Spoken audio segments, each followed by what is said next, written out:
Cette chronique vous est présentée par Toyo Tires, en collaboration avec Desharnais, le connaisseur, membre du réseau .S. Chez Desharnais, la mécanique, les pneus, on connaît ça. Nous voilà de retour. Je suis maintenant accompagné de Jean-Guy Roy de Desharnais Pneus et Mécanique. Salut Jean-Guy. Salut Daniel. Ça va bien? Très bien, toi aussi. Jean-Guy, il faut déjà penser à l'installation des pneus et évidemment la première question qui arrive lorsque l'automne, les temps un peu plus frais arrivent, on se dit... C'est quand le bon moment pour les faire installer, nos pneus? Bien, aussitôt que tes journées raccourcissent un peu en ensoleillement, le bitume ne monte pas en température très, très haut. Hein, on se maintient autour du 0 plus, jusqu'à plus 10 environ. Là, à ce moment-là, c'est le facteur température qui influence beaucoup sur l'usure prématurée de nos pneus d'été et de nos pneus d'hiver quand on veut les installer. Fait que donc, si on les installe puis qu'il fait très, très chaud puis qu'on fait de longs déplacements, là, à ce moment-là, on peut handicaper un petit peu le pneu d'hiver, mais c'est très minime. Fait qu'en général, pour monsieur et madame tout le monde, qui roule environ 15 à 18 000 km par année, des installés dans la première semaine d'octobre ou des installés dans la dernière semaine d'octobre, il n'y a aucun changement là-dessus. En plus, bien, on joue sécuritairement parlant, on est prêt à faire face des fois aux conditions routières qui changent rapidement. Bien, c'est surtout le matin ou le soir, là, lorsqu'on voit un petit peu la glace noire qui arrive. Là, exact. Ça peut vraiment nous aider. Après, comme exemple, ce matin, ça va monter aujourd'hui à 10-12 degrés dans la journée, mais ce matin, ceux qui sont partis très tôt, 5h30, 6h, je sais que c'est pas ton cas, là. En général, pour ceux qui travaillent, là, bien, qui partent tôt, bien, à ce moment-là, ils rencontrent des surfaces qui sont glacées. Absolument.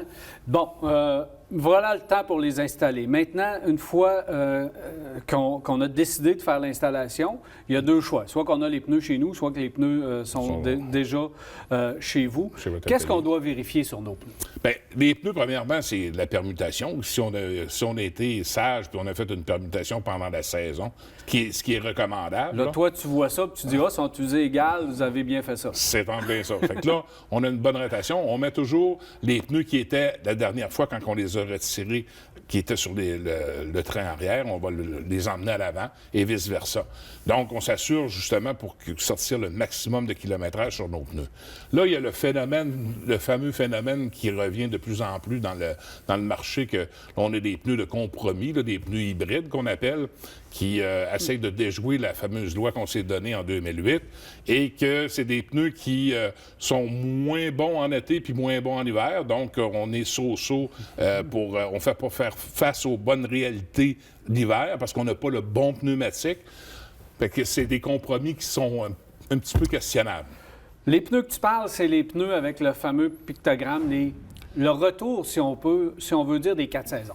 Ouais, c'est un peu le retour des 4 saisons qui sont homologués pour l'hiver. C'est l'idée originale que les manufacturiers de pneus ont trouvée pour contourner la fameuse loi on s'était doté pour que justement qu'on était sécuritaire et que qu'est-ce qu'on rencontre sur la route, qu'on croise sur le chemin, mais que lui aussi qu'on soit sûr qu'il soit sécuritaire pour pas qu'on l'aille trop proche devant notre pare-brise. Fait que donc, c'est cette tendance qu'on rencontre dans le marché fait en sorte que le consommateur qui fait pas beaucoup de kilométrage va être tenté d'aller là pour justement rouler pour éviter un changement de pneu. Un changement de pneu, mais en même temps, c'est pas économique. Parce que si tu roules avec un ensemble de pneus pour l'été puis un ensemble de pneus pour l'hiver, tu gardes ton véhicule 4 à 5 ans en moyenne, bien à ce moment-là, tu traverses des saisons sécuritairement et ça ne t'a pas coûté plus cher en bout de ligne. Et si on parle environnement... C'est une fausse économie, une fausse impression d'économie. Fausse impression d'économie. Et en plus, si on parle environnement, bien, on va être obligé de remplacer des pneus qui sont pas nécessairement finis, hors d'usage, et qu'à ce moment-là, on va les enlever... Parce qu'il va être encore bon l'été, mais plus bon l'hiver. Vraiment. Et voilà. Fait que donc, à ce moment-là, on va les enlever prématurément. Donc, pour l'environnement, ça a un impact également. Ça fait que si on pense vert un peu, le moindrement, on c'est mieux de s'équiper d'un bon set pour l'été, un bon set pour l'hiver, puis à ce moment-là, on est capable de faire face aux réalités de la vie. Parfait pour ceux qui s'en vont dans le sud. Oui, c'est un compromis pour ceux qui s'en vont dans le sud, effectivement.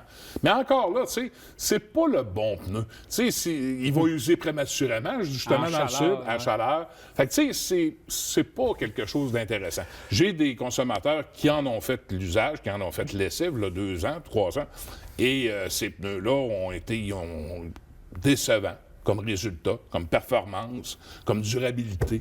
Donc, c'est pas des achats qui sont intéressants. Sur nos pneus d'hiver, le niveau d'usure, qu'est-ce qu'on doit vérifier? Le niveau d'usure, évidemment, visuel du pneu? Oui, bien, que la semelle soit égale aussi. Parce que des fois, on a une usure prématurée sur les épaulements ou sur la bande centrale du pneu. Ça fait en sorte qu'on a des problèmes aussi de stabilité. Quand on est sur des pavés glacés, pavés mouillés ou de la gadoue qu'on appelle, bien à ce moment-là, on n'a pas beaucoup de stabilité, surtout sur les épaulements. L'épaulement sur un pneu, c'est crucial. C'est ça qui va nous donner la stabilité et la tenue de route latérale. Donc, si nos épaulements sont usés le moindrement, ou un manque de permutation qu'il y aura eu, et les pneus avant, on sait qu'ils ont une tendance à user plus fréquemment parce qu'ils sont très sollicités, parce que la conduite est là aussi, et le poids du véhicule. Donc, à ce moment-là, c'est plus dangereux à ce moment-là. Autre phénomène, Jean-Guy, que j'ai entendu parler pas mal, parce que est-ce qu'on doit mettre de l'azote? Parce que l'été, l'azote, c'est populaire. L'hiver, on dirait que c'est un peu moins populaire de mettre l'azote. Et pourtant, avec les fameux TPMS, là, les moniteurs de pression d'air des pneus, qui fait varier puis qui fait surtout allumer les lumières parce qu'il y a beaucoup de variations de température l'hiver, est-ce qu'on devrait privilégier l'azote l'hiver? Oui, mais pour une chose qu'on n'entend pas souvent, par contre. Pourquoi? Parce que l'azote, ça enlève l'humidité dans la chambre d'air. Et tu viens de parler du capteur TPMS. Le capteur, lui, il est très fragile à l'humidité. Donc, son usure prématurée et le remplacement d'un capteur, la cause première dans toute l'industrie, c'est l'humidité qui va avoir affecté nos capteurs TPMS. Donc, si on utilise l'azote, bien, on est capable de déjouer ça et de passer à côté de ce problème-là qui est vraiment présent dans nos pneus si on met de l'air conventionnel qui est beaucoup plus humide. Bon, la mode des SUV, là, elle est là pour durer. Là. Les compagnies abandonnent les voitures, donc ça va être à peu près que ça. Est-ce que ça change un peu la donne dans le marché? Ça change un peu beaucoup quand même. Parce que je te dirais que l'utilisation qu'on en fait de notre SUV varie beaucoup sur l'influence qu'on va choisir notre pneumatique en fonction de ça. Donc, tu sais, si on est une personne qui fait beaucoup de grandes routes, beaucoup de longs déplacements avec notre SUV, on devra chausser notre véhicule en fonction de ça. Est-ce qu'on fait un 70 puis 30 % hors route avec notre SUV ou qu'on sollicite vraiment le véhicule? Bien, il y a un choix de pneumatique qui est très précis pour ça aussi. Est-ce qu'on est vraiment en milieu rural, milieu urbain? Qu'est-ce qu'on fait avec notre SUV? Parce que vu que, comme tu le mentionnes, puis tu as entièrement raison, le SUV est très présent dans le parc automobile, bien, les manufacturiers de pneus, en général, se sont bien adaptés à ça, puis ils nous ont sorti des pneus HT, qu'on appelle Highway Traction. On a des all-terrain, AT. Après ça, on a des modes terrain MT. Donc, on est capable de cibler le pneu en fonction de l'utilisation que le consommateur va faire de son véhicule. Jean-Guy, justement, au cours des prochaines semaines, on va s'y attarder. Oui, on va parler de ces fameux SUV et du reste du marché. Donc, on va voir quoi à peu près là, au cours des prochaines semaines? Bien, on va voir le choix de caoutchouc parce que de plus en plus, puis je le remarque de plus en plus également de commentaires de consommateurs, c'est que les véhicules avec les dimensions de pneus qui sortent d'origine, les conversions pour l'hiver, ça devient un incontournable. Parce qu'on sort nos véhicules de plus en plus, tu le sais, t'en essaies tous les semaines, des véhicules. Bon, bien, de plus en plus, les semelles s'élargissent et les profils diminuent. Donc, ça, c'est une tendance très présente dans le marché. Et qu'est-ce que ça fait en hiver? Ça vaut 0 plus 0 dans la neige ou sur la glace. Donc, il faut convertir ces dimensions-là, s'acheter des jantes avec un diamètre un petit peu plus petit, parce que maintenant, avec la grosseur des freins, le système de freins qu'on équipe nos véhicules, on dirait que plus qu'on sort nos véhicules, plus qu'on grossit le diamètre des disques de frein. Mais ça nous limite un peu sur le changement de jantes de roue.